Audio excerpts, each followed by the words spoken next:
to be in the band that recorded this song way back in 1964. It was a very significant song, or it became significant. It didn't seem to us at the time, we just loved it. But we nicked it from Bob Dylan's first album. Yeah, he did a lovely acoustic country version of it. And this was about 1962 when we first heard it. And we kind of developed it with a, electric guitar and keyboards and things like that, made something of it. And it became something about it was special. So in 1964 we were booked to play support to the great Chuck Berry on his first tour of the UK in 1964. So 3 weeks, 2 shows a night, absolutely sold out everywhere. And there was other bands on, and Chaz, the bass player, who later became the manager of Jimi Hendrix and record producer, Chandler. He said, you know what, he said, everybody's going to be playing rock and roll, trying to out-rock Chuck. He says, we should do this number because it's quite different, complete contrast. He really had his business head on still then, even then.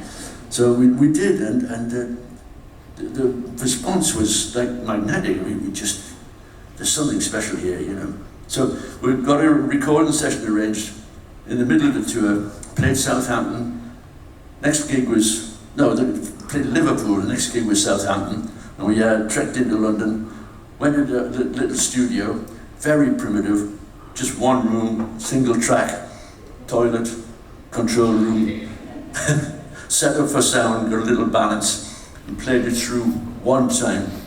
That was it was in the can.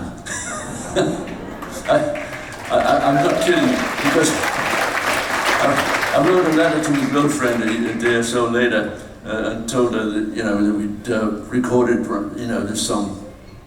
And I said we did it in one take. I've still got the letter because she kept all my letters, and I still got it, so I'm not making this up.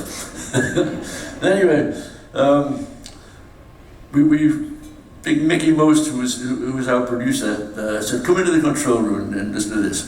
So we dropped it, and he said, play it back. And Dave Siddle on the desk played it back. And Mickey said, that's a hit record. And Dave Siddle on the desk said, problem there, Mickey. He said, what problem? He says, it's 4 minutes, 35 seconds long. He said, you're not getting it played on the BBC. It's, because 2.5 minutes, 3 minutes at the maximum. And Mickey, these words, exact words were, the hell with that. We're in the vinyl age now. so he said, we'll go with it. And Dave Siddle was right, the BBC wouldn't play it. But, do you know a show called Ready, Steady, Go? Yeah. We had a slot booked in Ready, Steady, Go, shortly after we recorded that. And we played it live on our gig. And the record just took off, and all of a sudden it was in the top 20, so the BBC had to play it anyway. So we broke the barrier. And that's the way it goes.